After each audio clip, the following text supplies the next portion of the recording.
Hello everyone. तो आज का टॉपिक आपको देख के समझ आ रहा होगा कि यहाँ पे हम लोग बात करने वाले हैं ब्रिक्स के बारे में, जो कि नया रिजर्व करेंसी जो है वो अपना क्रिएट करने का सोच रहा है। ठीक है, तो क्वेश्चन यही है कि does BRICS explore creating new reserve currency, और क्या डॉलर की वैल्यू गिर जाएगी पूरे वर्ल्ड में। क्योंकि यहाँ पे अभी जो न्यूज़ आ रही है लेटेस्ट वो यही है कि ब्रिक्स जो है वो अपनी खुद की करेंसी बनाना चाह रहा है ताकि उसको ट्रेड वगैरह करने में ईजी हो, और डॉलर को जो है वो लोग डिनाई करना चाहते हैं एक तरह से। क्योंकि डॉलर जो है हर उसमें यूज़ होता है ट्रेड में, उसकी वैल्यू कम हो जाएगी अगर ऐसा होता है तो यहाँ पे इसी के बारे में हम लोग बात करेंगे। तो ये मनी कंट्रोल की हेडलाइन है, will the new BRICS basket de dollarize the global financial system. तो इसका मतलब यही है कि ब्रिक्स का जो नया बास्केट है, जो कि अपना नया फाइनेंशियल करेंसी लाना चाह रहे हैं, वो डी डॉलराइज कर देगा ग्लोबल फाइनेंशियल सिस्टम को। क्योंकि जो फाइनेंशियली पूरे वर्ल्ड में एक सिस्टम है कि डॉलर से ही पेमेंट होती है, ट्रेड में या कहीं से भी होती है, डॉलर से पेमेंट होती है, तो उस पर अफेक्ट आएगा यहाँ से। ठीक है, तो जो ब्रिक्स के नेशन है वो आपको पता ही होंगे, लेकिन मैं बता देता हूँ। Brazil, R for Russia, I for India, C for China, S for South Africa. ठीक है, तो जो currency market is seeing turbulent times, especially in the backdrop of Russia-Ukraine war and tightened fiscal action by US Fed. Hence, the BRICS launch of a new global reserve currency is seen as move to reduce the dependence on dollar and the euro. तो यहाँ पे सारी बात यही है कि जैसा कि हर कोई जानता है, अमेरिका जो है वो हर चीज़ में अपनी टांग अड़ाता है, चाहे वो कितनी बड़ी कंट्री हो, चाइना हो गई, रशिया हो गई, इंडिया हो गई, सैंक्शंस हर किसी पे लगाता रहता है। और कभी कभी ये सैंक्शंस फालतू के होते हैं, जस्ट बिकॉज उसको अपनी कंट्री के लिए उसमें बेनिफिट नहीं दिख रहा। तो जैसा कि अभी यही बात आई है, अभी ये रशिया यूक्रेन वॉर में सबको पता ही है कि रशिया पे कितने सैंक्शंस लगाए अमेरिका ने, बट वहीं पे दूसरी साइड इंडिया को भी इसने, अमेरिका ने आंख दिखाकर ये बोला कि इंडिया जो रशिया से तेल खरीद रहा है वो गलत खरीद रहा है।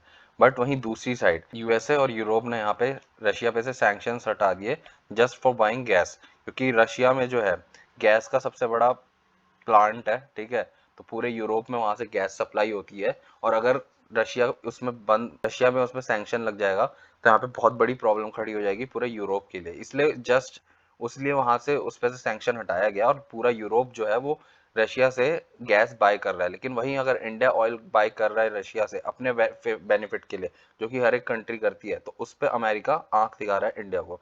लेकिन इंडिया ने भी ये बात क्लियर कर दी कि इसमें इंडिया अपना और अपने लोगों का बेनिफिट देखेगा कि उसको क्या करना है क्या नहीं करना। तो इस BRICS creating its own currency. In the address at the BRICS 14th BRICS Brazil, Russia, India, China, South Africa summit in June 2022, Russian President Vladimir Putin stated that the minilateral member states are working on developing a new global reserve currency. We are ready to openly work with all the fair partners. तो इसमें सीधे से Vladimir Putin, जो कि Russia के president है, उन्होंने यहाँ पे ये बता दिया कि अभी जो 14 समिट हुई है ब्रिक्स की, ठीक है, ये हुई है आपकी शंघाई चाइना में। तो यहाँ पे उन्होंने क्लियरली बता दिया कि जो ब्रिक्स है वो नया ग्लोबल रिजर्व करेंसी देख रहा है बनाने को। क्योंकि यहाँ पे आए दिन यूएसए की तरफ से प्रॉब्लम्स रहती है, और यूरोपियन कंट्रीज़ की तरफ से भी प्रॉब्लम्स आती है, जिसमें उनको ट्रेड करने के लिए यूरो और डॉलर्स की ज़रूरत होती है। तो उसके बजाय वो लोग अपनी खुद की करेंसी लाना चाह रहे हैं, रिजर्व करेंसी, जो कि वर्क करेगा। और एक बहुत ही बड़ा इशू होगा पूरे वर्ल्ड के लिए अगर ऐसा कुछ हो जाता है, क्योंकि ब्रिक्स एक पावरफुल नेशंस की टीम है। अगर आप देखोगे, ब्राज़ील हो गया, रशिया हो गया, चाइना हो गया, इंडिया हो गया, साउथ अफ्रीका, ये सारी इमर्जिंग कंट्रीज़ हैं, बहुत ज़्यादा डेवलप्ड कंट्रीज़ हैं। ठीक है, और डेवलप्ड हो रही हैं। तो इसी में the possibility and prospects of setting up a common single currency based on a basket of currencies of BRICS countries are being discussed. तो यहाँ पे यही बोला गया है कि जितने भी ब्रिक्स के नेशंस हैं उन्हीं के मुताबिक यहाँ पे करेंसी बनाने की बात हो रही है, कॉमन सिंगल करेंसी जिसमें वो लोग ट्रेड करेंगे। It is presumed that the new reserve, consisting of the currencies of the BRICS member state, will be an attractive to the International Monetary Fund special drawing rights। तो ये SDR यानी कि monetary international monetary fund के द्वारा जो है उसके alternative में ये करेंसी लाई जाएगी। ठीक है, तो उसी की बात हो रही है यहाँ पे, क्लियर कट बता दिया गया है कि यहाँ पे ब्रिक्स अपनी क्रिएट करेगा करेंसी खुद की। It is not the first time that this block of emerging economic is trying to firewall their global financial interest. On July 15, 2014, it is signed an agreement at the summit in Fortaleza, Brazil, and called it is BRICS Pool of Conventional Currency Reserve। तो ये पहली बार नहीं हुआ, 2014 में, जुलाई 15 में, यहाँ पे तब भी ग्लोबल इंटरेस्ट को लेके यहाँ पे डिसाइड हो रहा था कि आपका यहाँ पे करेंसी जो है उसको चेंज कर सकते हैं फॉर ट्रेडिंग, ठीक है, बनाने की बात हुई थी बट अभी तक वो इम्प्लीमेंट नहीं हुई थी। तो यहाँ पे इम्प्लीमेंटेशन की बात हो रही है आज 2022 में। और इससे पहले भी बहुत कुछ इमर्जिंग इकोनॉमिक्स जितनी भी है उन्होंने ग्लोबल फाइनेंशियल इंटरेस्ट के लिए ऐसे डिसीजन बनाए हैं। और एक जो बनाया था वो आपका जुलाई 15 2014 में हुआ था, जिसमें एग्रीमेंट साइन हुआ था फोर्टलेजा ब्राजील में, और उसको बोला गया था pool of conventional currency reserves, ठीक है। तो यहाँ पे the move to launch the new global reserve currency seen as a direct defence against the dependency on the US dollar. The group said it is also working on setting up a joint payment network to cut reliance on the Western financial system. तो यहाँ पे वही बात हो गई कि US dollar पे जितनी भी डिपेंडेंसी है वो खत्म करना चाह रहा है हर कोई, ठीक है, क्योंकि बहुत ज़्यादा प्रॉब्लम होती है उससे। यहाँ पे अपना खुद का जॉइंट पेमेंट नेटवर्क जो है वो भी बनाना चाह रहे हैं ब्रिक्स के नेशंस। तो इसी पे सारी बात आ रही है। तो अपना खुद का रिजर्व ये ब्रिक्स के नेशन क्रिएट करना चाह रहे हैं जाके उनको प्रॉब्लम्स ना आए जो वो फेस करते हैं।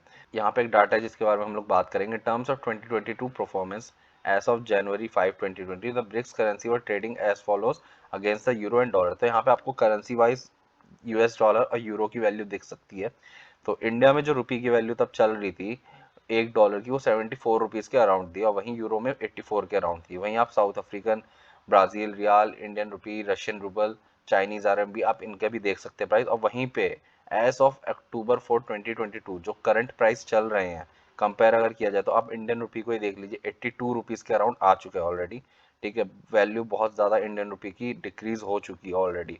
तो यहाँ पे आपको दिख रहा होगा यूएस डॉलर जो है रशियन रूबल में उसकी वैल्यू कम हुई है खाली, ठीक है। बाकी हर जगह उसकी वैल्यू जो है वो बढ़ गई है। ब्राजील रियाल में थोड़ी कम हुई है, बाकी यूरो की वैल्यू तो हर जगह आपकी कम हुई है। The historic data shows that during the course of this year the US dollar had depreciated against the Russian rouble and Brazilian real while the euro has depreciated against all the BRICS currencies, ठीक है। तो ये आपकी बात मैंने आपको बता दी। यहाँ पे मेन जो है यहाँ पे what analyst says about the BRICS new currency planning. तो एनालिस्ट क्या कह रहे हैं इसके बारे में, अगर एनालिस्ट की बात सुनी जाए तो यहाँ पे वो लोग कह रहे हैं इसको इम्प्लीमेंट करने में थोड़ी प्रॉब्लम आएगी, जैसे कि however market pundits will anonymously agree that changes in the global financial system do not happen overnight or in a forum. According to the Bank of International Settlement, BIS, around $13.4 trillion was borrowed in dollars by non-bank entities till the end of 2021, of which one third was emerging markets. तो यहाँ पे सीधे से यही बोला जा रहा है कि इसको चेंज करना इतना इजी नहीं है, ठीक है। और बिस यानी कि बैंक ऑफ इंटरनेशनल सेटलमेंट इसने बताया है रिपोर्ट में कि जो 13.4 ट्रिलियन डॉलर है वो बोरो किया गया नॉन बैंक एंटिटीज के द्वारा 2021 के एंड तक, और उसमें से भी वन थर्ड जो है इमर्जिंग मार्केट्स यानी कि वही इंडिया वगैरह की तरफ से लिया गया है। तो यहाँ पे ये बहुत ही थोड़ा मुश्किल होगा ब्रिक्स नेशन के लिए, इसको चेंज करना इतना इजी नहीं है ये, क्योंकि जहाँ पे सारा आपका ट्रेड यूरो में और डॉलर्स में होता है वहाँ पे इतनी जल्दी आप इसको चेंज नहीं कर सकते। Countries seem to have found a way to reduce their dependence on dollar. They are trimming their dollar holdings as a clout of the US in global trade is sitting. According to Cambridge analysts, the share of dollar reserves was 71% in 2000, and when the US was largest trading nation, accounting for 12.1% share of global exports. तो यहाँ पे सीधे से यही बताया जा रहा है कि जो अभी डॉलर पे डिपेंडेंसी है और उसकी जो वैल्यू है वो इतनी जल्दी खत्म नहीं हो सकती। और ब्रिक्स का जो भी नया प्लान बन रहा है to create their own currency वो थोड़ा मुश्किल होगा इम्प्लीमेंटेशन के लिए, बट उसे इम्प्लीमेंटेशन आएगा ही। इन 2020 China overtook the US with 14.7% share of global exports while the US share stood at 8.1%। तो ये 2020 का डाटा है चाइना और यूएसए का। तो अब यहाँ पे हम लोग थोड़ी बात कर लेते हैं। ब्रिक्स तो आपको पता ही चल गया कि Brazil, Africa, Russia, India, China हुआ। वहीं पर अगर हम लोग ब्राज़ील के प्रेसिडेंट की बात करें तो Jair Bolsonaro, Africa Cyril Ramaphosa, Russia Vladimir Putin, India Narendra Modi, China Xi Jinping, और इंडिया में जो है वो प्राइम मिनिस्टर हुए प्रेसिडेंट आपके द्रौपदी मुर्मू करंटली।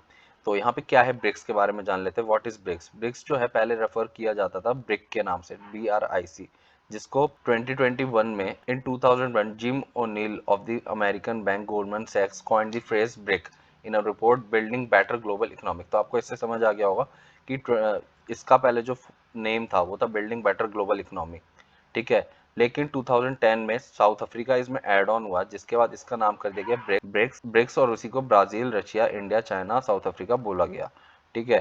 तो ये आपका बात हो गया ब्रिक्स के बारे में।